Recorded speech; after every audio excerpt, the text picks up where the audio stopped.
Vocês pediram, então hoje a gente vai fazer um pequeno complemento em relação à apresentação de Auren. Traremos mais informações em relação aos seus controladores e também um pouquinho sobre o cenário da geração de energia, que não atende apenas o assunto de Auren, mas também de Engie, AES Brasil e outras grandes geradoras do nosso país. Me acompanhe até o final, que se você juntar esse conteúdo com o primeiro que a gente já abordou, você vai estar muito bem servido de informações e de argumentos em relação a esse tipo de investimento. Vamos lá?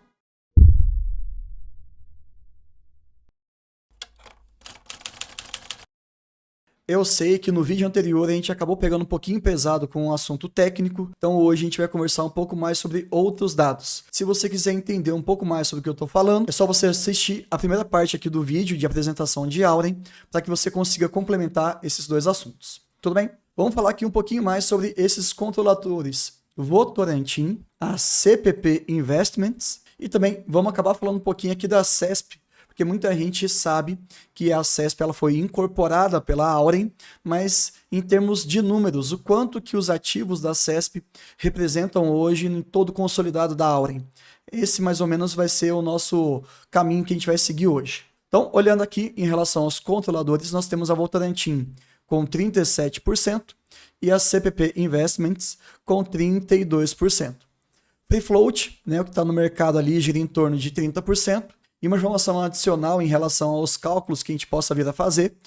Aqui nós temos 1 bilhão de ações ali no total dessa empresa. E esse número redondo acaba ajudando a gente para que a gente possa fazer ali uma conta em relação ao quanto que a gente tende a receber com os resultados da empresa, considerando o payout e o lucro líquido que ela teve, já que a base acionária é um número redondo. Bom, vamos dar seguimento aqui em relação a alguns documentos que estão lá no site do RI. Existe aqui um acordo com os acionistas em relação à Votorantim e o Canada Pension Plan Investment Board. Traduzindo, é o fundo de investimento de pensão lá do Canadá. Sim, é um fundo gigantesco, multibilionário, e que ele tem ali algumas regrinhas. Eu vou tentar trazer primeiro um pouquinho sobre esse investimento estrangeiro e depois a gente fala um pouquinho de Votorantim. Na hora que você lê esse documento, é claro que eu não fui lendo página a página, fui buscando ali alguns tópicos interessantes. Existe uma cláusula aqui, que é a regra dos 30%. Como eu nunca tinha visto isso, eu fui correr atrás para tentar entender com mais calma. Mas antes de falar sobre esse ponto extra, vamos tentar entender o que é a CPP Investments, ou CPP Investments, tanto faz. É um fundo, então, de ativos, que ele começou ali mais ou menos, pelo menos aqui no gráfico, né? Nós temos os valores a partir de 2019, girando em torno ali dos seus 500 bilhões de ativos sob custódia, tá?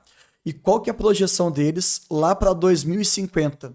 Chegar em algo próximo a 3,5 trilhões de dólares. Ou seja, né, eles são ambiciosos e é claro que ali algum dos objetivos que eles têm, um dos principais, na verdade, é tentar trazer aquela renda quando aquele cidadão que já trabalhou durante muito tempo no Canadá, ele consiga ter uma remuneração em função dos seus aportes que ele pode fazer nesse tipo de fundo. Tudo bem? Então a gente está falando sobre algo extremamente social, extremamente estratégico, e esse tipo de fundo não pode brincar na sua decisão de alocação de capital. Tem que ter muita prioridade, muito critério. E aí a gente fica um pouquinho mais tranquilo, porque olha a baita responsabilidade que esse tipo de controlador tem em relação à Auren. Sim, já que o objetivo deles é mais ou menos parecido com o nosso, que é ter uma carteira previdenciária, eu gostei bastante dessa sinergia ali, porque eles podem ajudar a gente a conquistar o nosso objetivo e se tornarem cada vez mais vigilantes, tanto do ponto de vista de controlador, quanto também ali na questão de poder ter algum impacto na sua gestão, na sua tomada de decisão. Mas, né, o que seria esse fundo de investimento? Fazendo aqui uma breve divisão em relação ao tipo de investimento que eles fazem: infraestrutura, FIIs, ações públicas, né, ativos públicos, ativos privados e também ali uma renda fixa. Eles estão bem diluídos ali. E em relação a equities, a gente está falando aí de ativos, gira em torno de quase 60%. Algo relevante pensando em alocação de capital. E falando de composição geográfica, uma pequena exposição à América Latina, ali um pouco maior em Europa, na Ásia, Nos Estados Unidos, praticamente 1/3, e no próprio Canadá, 14%. Isso é bacana também porque traz para eles uma certa diversificação, mitigando seus riscos, também considerando que eles estão agindo em prol de uma base de clientes muito grande. Olhando aqui o retorno anualizado que eles tiveram a cada um dos anos, desde 2014, a gente pode ver aqui que oscila bastante, 15%, quase 20%, 5%, 10%, 10%, 9%, 5% novamente, 25%, algo próximo a 7%, e 2023, é claro que não acabou o ano, girando ali em torno de 2% a 3%. E pegando ali os 10 anos, eles têm ali como uma média de 10%. Opa, mais uma vez uma grande sinergia com nós que utilizamos o jeito Barsi de investir, que é sempre pensando nos 6%. Gostei também disso. Pode parecer um pouco de viés de confirmação, e eu não vou negar que pode ser mesmo, mas é interessante saber que tem esse tipo de controlador trabalhando na Auren. Agora vamos entrar com a questão de regra dos 30%, que foi dita lá naquele acordo de acionistas, e esse tipo de informação eu tive que buscar lá no site do Canadá, no site governamental deles, a regra dos 30%. Sendo bem franco, atualmente ela já é um pouco mais maleável, eles acabaram discutindo isso com os próprios congressistas deles, mas de qualquer maneira, para o nosso país, aqui no Brasil, para a Auren especificamente, essa regra ela ainda vale. Tanto que, se vocês forem observar, é realmente girando em torno de 30% a participação desse fundo de investimento em Auren. Qual que era essa regra? Os planos de pensão não poderiam ter mais do que 30% das ações com direito a voto. E por que isso? Porque se tiver mais de 30%, já vai caracterizar como investidor ativo.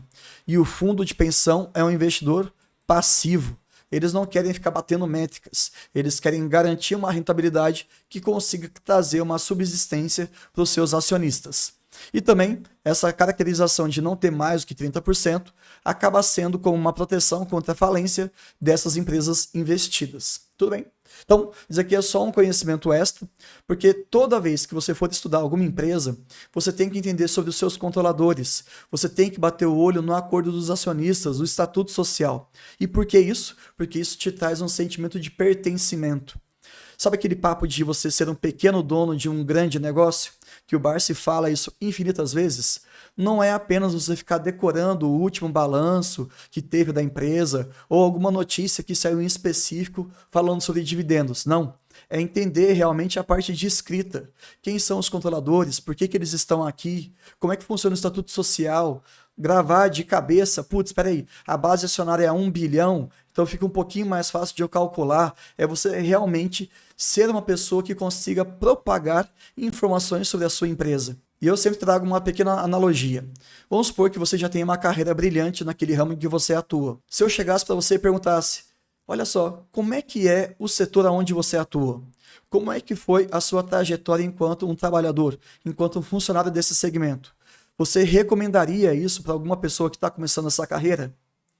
Entendeu? Você tem horas e horas para poder falar, porque você entende disso. Você tem uma noção, você tem uma vivência em relação àquilo. Já em relação a essas empresas que a gente tende a investir, como é que você vai ter esse conhecimento, esse sentimento de pertencimento? Conhecendo a história, conhecendo as suas aquisições, os tropeços, os acertos, como é que ela foi adquirida, como é que ela foi construída, como é que ela consegue se projetar para o futuro. E passa, sem dúvida nenhuma, por essa análise. Então, um dos recados desse vídeo é esse, tá? Não se prenda apenas aos números.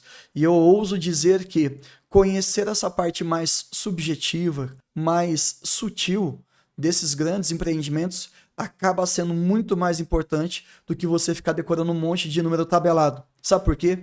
Na hora que você olha aqueles números, talvez você não entenda absolutamente nada. Por quê? Você não sabe o que está acontecendo por trás dos números. Entendeu mais ou menos? Faça esse caminho sempre. O estudo subjetivo para depois o estudo objetivo. Eu tenho certeza que você vai tomar decisões muito mais maduras. Combinado? Até porque vocês sabem muito bem disso. É possível você mentir falando algumas verdades. Então eu consigo manipular alguns números em planilhas e em gráficos, fazendo com que a empresa pareça que ela está redonda. Só que na realidade não está. Enfim, não é o caso de Auren, mas vamos dar segmento aqui à nossa história da nossa Auren Energia. Olhando aqui o outro grande controlador, e esse aqui é muito interessante, Votorantim, só para vocês entenderem, é uma grande holding, e eu peguei aqui alguns destaques de 2022. A receita deste ano foi de algo próximo a 53 bilhões de reais, com um lucro na casa de 5,5 bilhões. Então a gente não está falando de uma holding pequenininha, né? A gente está falando de um grande conglomerado. Mas aonde que essa holding atua? Uma porrada de países. Estados Unidos, Canadá, Bahamas, Peru, Bolívia, Argentina, Brasil, Uruguai, Austrália, China, Japão, Turquia, Áustria, Holanda, Bélgica, Luxemburgo, Espanha, Marrocos e Tunísia. Ou seja, né, aquilo que era algo realmente familiar, e eu vou falar um pouquinho mais desse seu histórico, como é que foi construído, acabou virando um grande conglomerado internacional. Agora vamos falar um pouquinho mais sobre as empresas que ela acaba investindo.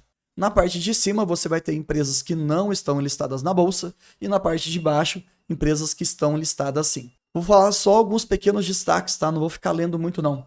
Votorantim Cimentos, uma das maiores empresas de cimento do mundo. BV é o quinto maior banco privado que nós temos.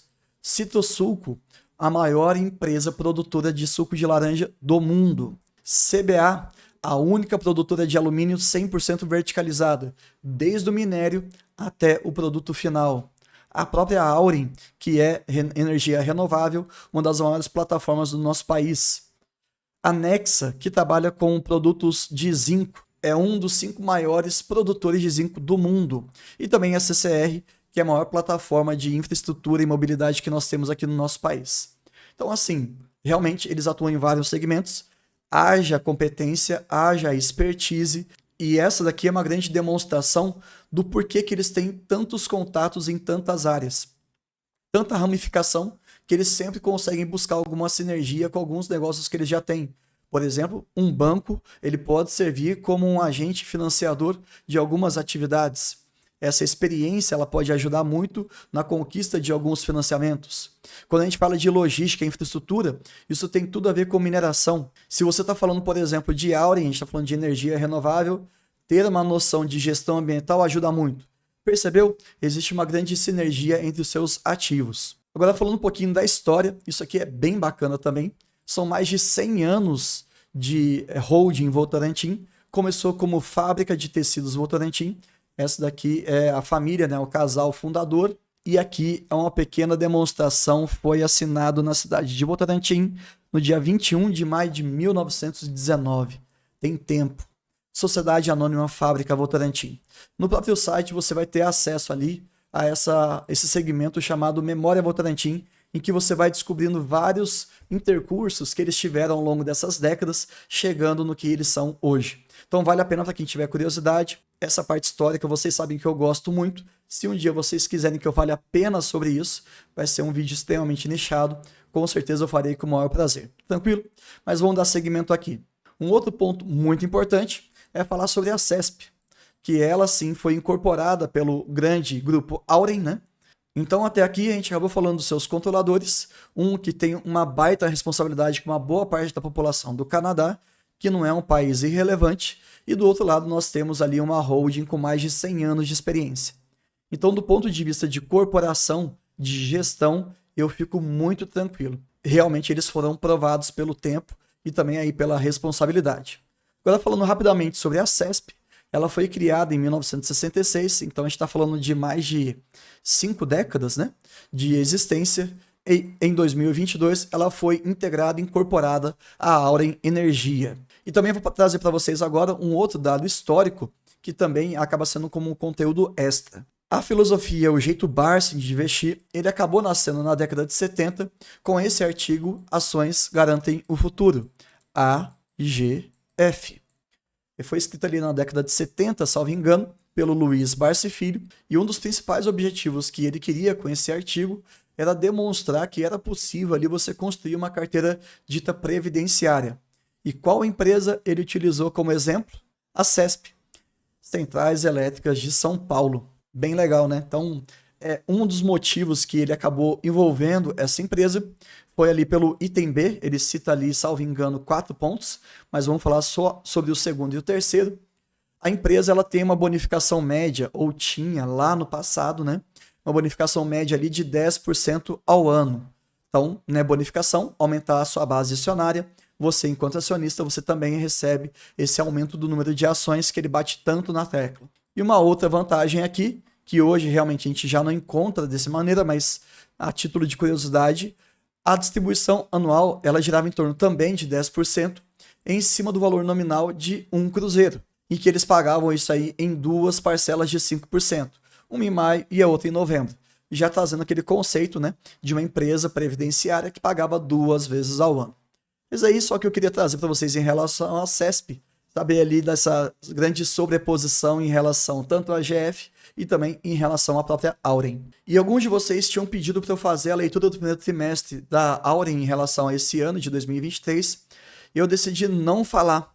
Eu vou colocar a Auren no nosso portfólio ali de empresas que a gente vai cobrir nessa segunda temporada de 2023, mas antes eu gostaria que vocês tivessem um pouquinho mais dessa noção para que a gente possa fazer uma leitura mais fácil, mais tranquila, assim que a gente tiver o segundo trimestre já divulgado.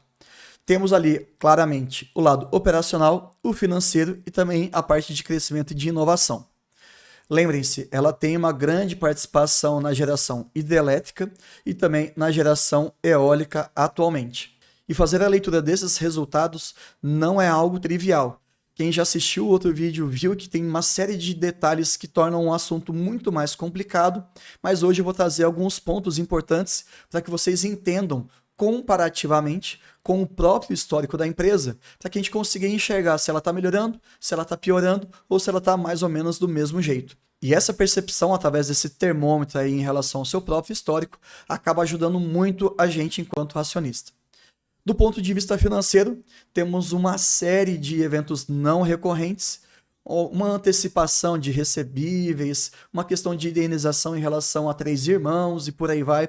Isso acabou distorcendo muito a leitura da empresa em relação aos seus dividendos, aos seus proventos. Isso também acaba trazendo, depois que você expurga todos esses resultados, um interesse muito pequeno, já que ela fica bem abaixo dos seus 6%. Mas eu vou trazer esses dados na leitura do segundo trimestre, até porque a gente vai ter um comparativo para que a gente possa enxergar a grande realidade da Auren e não fiquemos ali no canto da sereia dos altíssimos dividendos que os acionistas estão recebendo em 2023. Então, já com um pequeno alerta, um pequeno spoiler, não viaja. Se você está surpreendido com 1,50 que veio, com a possibilidade de vir mais alguns reais ao longo desse ano, saibam que esses aí são eventos não recorrentes. Faremos a leitura polida, limpa, pensando apenas no seu operacional e apenas no seu financeiro recorrente, para que você possa enxergar que, infelizmente, com os dados atuais, ela está abaixo dos 6%. Mas tudo bem, também é legal trazer um pouquinho mais sobre esse assunto e também em relação ali à parte de crescimento e inovação, a parte de contratação de energia até 2025, nós já conversamos no vídeo anterior, mas basicamente, para o curto prazo, nós temos uma garantia de fluxo de caixa, até porque ela tem um nível de contratação bem elevado. Então basta ela fazer aquilo que ela se propôs e está tudo certo. E para os anos subsequentes, quanto mais a gente vai se afastando, menor é esse nível de contratação, então ela tem um fôlego para fechar novos contratos. E aí vem uma grande discussão, por quê? Esse preço de energia tende a oscilar de acordo com a oferta, de acordo com a demanda que o nosso país está vivendo. E no final desse vídeo eu vou trazer uma informação também negativa, também um risco sobre a nossa sobreoferta de energia que nós estamos vivendo. Mas vamos lá com calma. Lendo aqui em relação ao desempenho operacional dos ativos hidrelétricos, perceba que nesse gráfico, vamos gastar nosso tempo aqui, tranquilo? A linha mais escura em azul, ela faz menção ao ano de 2022, tudo bem? E a linha em roxo, ela faz menção ao ano de 2023. Como isso aqui é do primeiro trimestre, né, só temos esses 3 meses aqui descritos. E perceba aqui já a diferença. Nós temos para o mês de janeiro 1 gigawatt de energia gerada, enquanto aqui em janeiro de 2022 nós tivemos ali na casa de 700 megawatts, ou seja, algo bem menor. Lembrando que 1 giga são 1000 megas, né? Tudo bem. Em fevereiro também tivemos esse comportamento e em março também. Ou seja, ano de 2023 ele está muito mais interessante para a Auren em termos de geração. E aí você para e pensa, poxa, ótimo, né? Se está gerando mais energia, teoricamente nós teremos uma receita maior. Calma lá, porque nós temos que ver o preço. Não adianta você vender este produto em maior quantidade se o preço ele está sendo cada vez menor em termos de valor de mercado. Mas essa dinâmica a gente vai conversar um pouquinho mais para frente. E um outro ponto também que a gente tem que ficar de olho é em relação à garantia física, que teoricamente é o melhor termômetro para você conseguir enxergar se ela está sendo ineficiente ou supra-eficiente. Ela está acima daquilo que ela estava se propondo.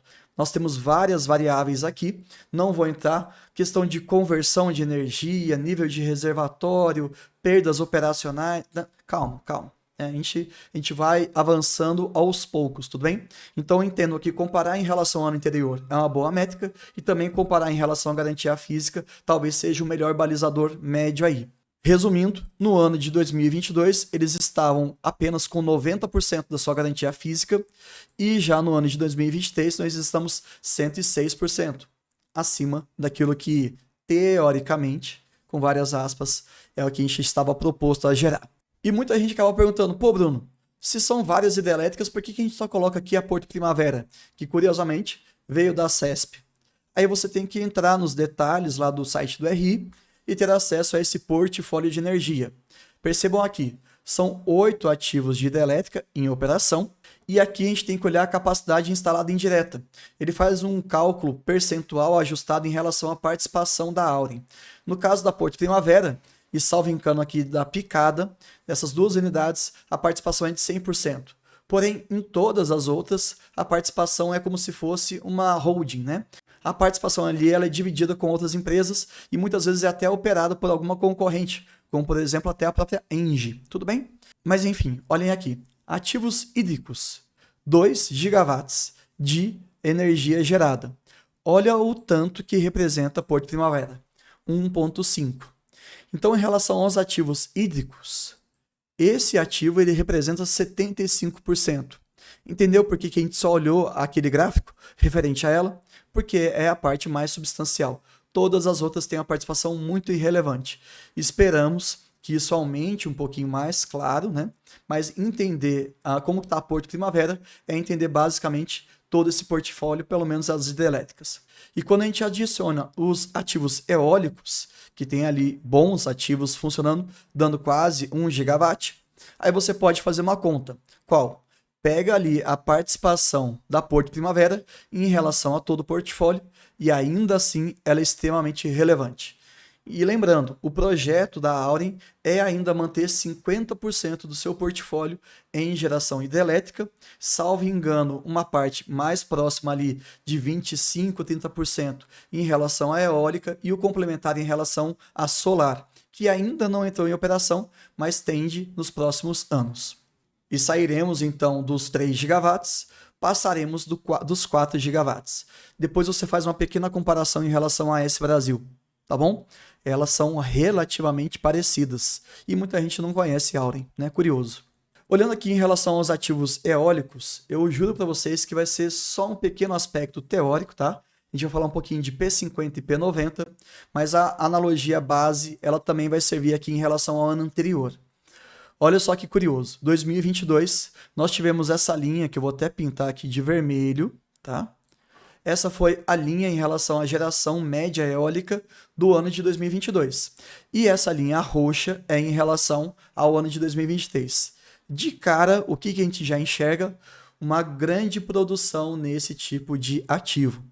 Também tem uma série de fatores aí de eficiência, de ramp-up, ou seja, de uma maior parte da sua estrutura física entrando em atividade. Por exemplo, na parte de ambiente, o fluxo dos ventos, a velocidade, o período que ficou com baixa quantidade de vento, enfim, são questões que a gente vai ficar exposto, não tem jeito. Então, oscilações climáticas devem ser sim uma preocupação daquele investidor de geração de energia, não somente aquele cara que gosta de agricultura, do agronegócio, também aquele cara que gosta de geração, tá bom?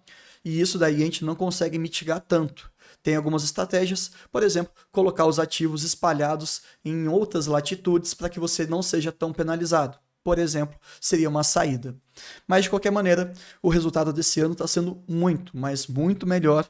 Na realidade, mais do que dobrou em relação ao primeiro trimestre de 2022. E nós temos aqui outras duas linhazinhas que seriam mais ou menos ali as perspectivas em relação a essas gerações, P50 e P90. Calma lá, guarda só essa informação por enquanto. A Auren está basicamente seguindo a média, né, e superando em alguns meses aquilo que eles estavam projetando. Deu para entender? Agora vamos traduzir esses dois indicadores. P50 representa a estimativa de produção de energia esperada com uma probabilidade de 50%. Ou seja, eles podem colocar ali para o Ventos do Araripe 3, tá? Uma certificação, ou seja, uma perspectiva ali de que nós teremos no primeiro trimestre uma produção de 95 megawatts, médio, tá? De janeiro a março. Então, em outras palavras, a probabilidade de você ter essa média de 95 megawatts no primeiro trimestre de 2023 é de 50% ou mais. Tranquilo? Agora, se você for um pouco mais exigente, você quer ter uma probabilidade de 90%. Isso é excelente para aquela pessoa que está fazendo projeção em relação ao quanto que esse tipo de unidade vai acabar gerando. Tá? Se você quiser ter uma acurácia de 90%, você precisa ser um pouquinho menos exigente em relação a essa quantidade de geração de energia. Então, existe uma probabilidade de 90% ou mais de que nós tenhamos em Ventos do Araripe 3, nos meses de janeiro a março, a produção de 90 megawatts médio. Entendeu essa frase? Ela é um pouquinho complicada, mas ela faz muito sentido. Se eu quiser ser mais exigente em relação ao que vai acontecer, necessariamente o valor tem que ser menor, porque eu vou estar mais exposto às oscilações. Se eu quiser ter uma chance de 50% apenas ou mais, eu posso chutar um pouco mais para cima. Sacou? Bom, isso aqui lembra muito a questão de margem de segurança, né? É curioso. Mas tudo bem. O que é importante que vocês gravem aqui? Pegando a certificação total, né, dos P50 e P90 de todos os ativos eólicos, a gente pode olhar o consolidado. Pensando do ponto de vista de uma probabilidade de 90%, e sim, nós utilizaremos nos vídeos futuros esse conceito, é por isso que eu estou batendo na tecla com vocês, porque aí a gente consegue ter uma probabilidade muito próxima em relação a dividendos, em relação a lucro, concorda? 90% ou mais, tá um valor até bem conservador. Nós teríamos ali 261 megawatts médio, tá?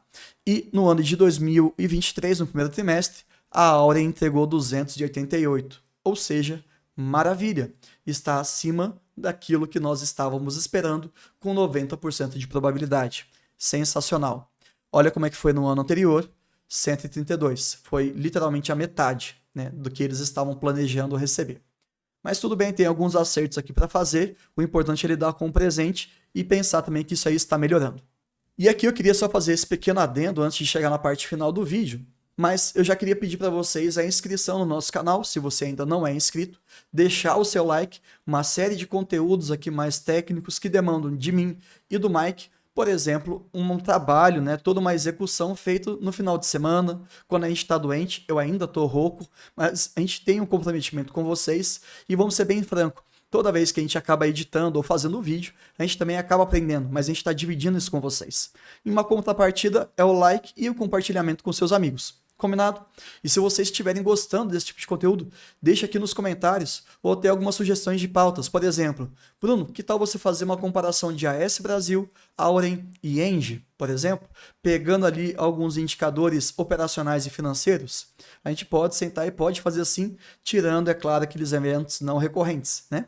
Tem muita plataforma automatizada aí que a gente sabe no mercado que está apresentando valores completamente malucos, desatualizados. E aí você acaba fazendo aquela comparação automática, sem sentar a bunda na cadeira e calcular os próprios números, e você acaba tendo uma percepção completamente errada.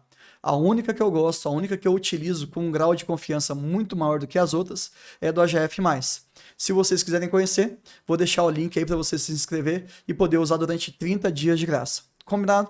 Mas vamos voltar aqui para o vídeo. Olha o desempenho financeiro. Com calma a gente vai conseguir. Megawatt médio que foi comercializado. Tudo bem? Em relação ao primeiro TRI de 2022 com 2023, nós tivemos um crescimento de 12,4%. sensacional. Só que os preços, eles oscilam.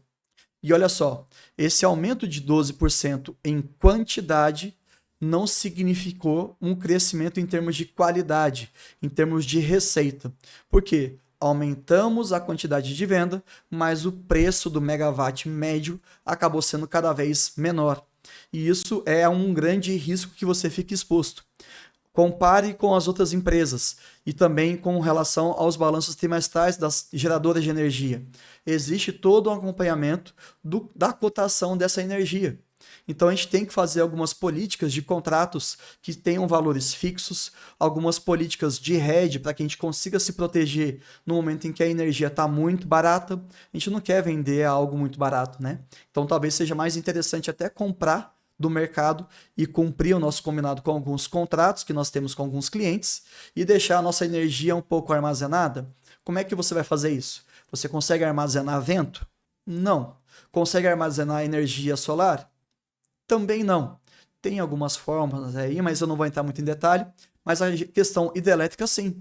É só você aumentar o seu nível de reservatório e você consegue segurar um pouquinho mais essa produção para você começar a fazer uma oferta para o mercado quando tiver com um preço um pouco maior.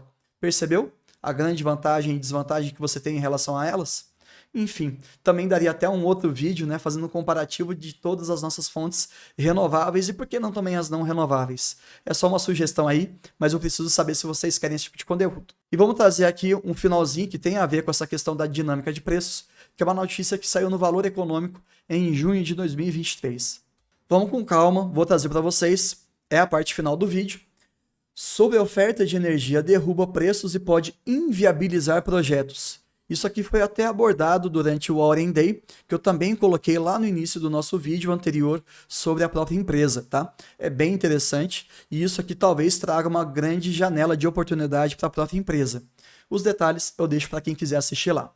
Mas olha só, atualmente nós temos 193 gigawatts de capacidade instalada no nosso país. Bruno, quanto que a gente usa? Qual que é a nossa demanda? Para 2023, 74. Complicado, né? Menos da metade. Tem uma série de fatores também que ajustam isso aí, várias perdas. Para vocês terem uma ideia, quase ali 17% de tudo que é gerado de energia no nosso país se perde nas linhas de transmissão ou de distribuição. Então já é natural que nós temos que ter uma capacidade instalada maior do que a demanda, justamente por essas perdas. Mas tem outras variáveis aí também que a gente pode conversar mais tarde. O fato é que lá para 2027 nós temos uma perspectiva de 84 gigawatts de necessidade de demanda do nosso país. Então vamos colocar ali algo em próximo de 2029, que nós tenhamos ali uma necessidade de 90 gigawatts. Tudo bem? Bruno, como é que cresce a nossa demanda de energia, principalmente em relação ao nosso PIB? Se você tem um crescimento do PIB mais acentuado, você necessariamente vai ter ali uma demanda de energia maior. E sabemos que o nosso país não é uma potência chinesa que cresceu aí vários e vários dígitos nos últimos anos. Nós temos um crescimento mais tímido. O que me preocupa aqui e também preocupou algumas pessoas que estão diretamente relacionadas ao setor de energia. Só de projetos de 23 a 29, teremos a inclusão de 139 gigawatts. Ou seja, pegando o que nós já temos, só esses projetos, esses poucos anos, 6, 7 anos, eles representam um aumento de 70%. O nosso PIB tem um crescimento de 2% aproximadamente ao ano, tá? Ou pelo menos essa é a projeção.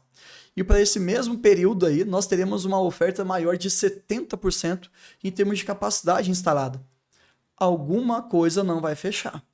Porque se você tem esse aumento de oferta, o preço vai cair. Não tem saída, tá? Você pode exportar para algum país vizinho, você pode pensar um pouquinho em hidrogênio verde, que é uma forma de exportar energia, mas isso ainda é muito pouco palpável e pouco prático na nossa realidade de geração de energia. Isso aí me preocupa. Qual seria uma das grandes saídas? Essas empresas com uma gestão eficiente, com uma expertise no mercado, ela pode fechar alguns contratos com grandes clientes para que você não tenha tanta oscilação em relação à sua geração de energia. Um exemplo prático aqui. Olha, eu vou cobrar de você R$100 pela medida ali de energia, tudo bem? E aí você tem uma oscilação para 120, para 105, para 90, para 70, para 60, mas você firmou esse contrato com seu cliente durante 10 anos, 20 anos, 30 anos, por R$ 100 ajustado pela inflação, por exemplo, tá? É só um exemplo para vocês entenderem. É só uma ideia para vocês entenderem. Então, uma das formas de a gente conseguir mitigar esse tipo de queda no mercado é realmente fazendo esses contratos. E aí, chegando lá no ano de 2029, teoricamente nós teremos 332 gigawatts de capacidade instalada com a nossa demanda ali em 90 gigawatts. Então, até mesmo foi curioso, porque nessa reportagem, e vocês podem acessar lá na internet, algumas pessoas da INGE, eles falam assim, gente, vamos parar com o subsídio que tem nesse setor, vamos começar a ter alguma outra rentabilidade nesse negócio. Essa gestão da hidrelétrica, da eólica e da solar, ela é feita gratuitamente. Então a geradora tem essa responsabilidade de fazer essa compensação e entregar para a sociedade aquilo que ela precisa de acordo com a oscilação do dia. Né? E uma das formas de você rentabilizar esse negócio é você começar a cobrar por essa gestão ativa, por exemplo. Tem outras alternativas também, mas eles precisam, sem dúvida nenhuma, desesperadamente, de alguma outra solução para que eles consigam se manter aí no mercado. Então eu acho que quando a gente pensa em alguma empresa de geração de energia, você tem que saber muito mais dos seus controladores, dos seus diretores, de verdade, porque o cenário vai ser muito desafiador. E eles têm algumas vias de acesso, como por exemplo até o Mercado Livre, né, que os consumidores menores eles vão poder escolher, quero comprar energia da Auren, quero comprar energia da S Brasil ou da Engie e por aí vai.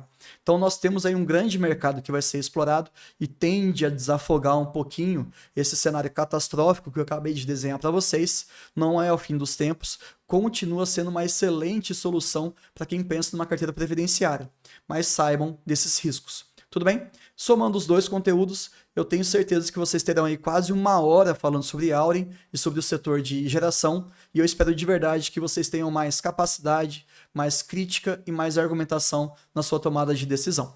Combinado? Até o próximo vídeo.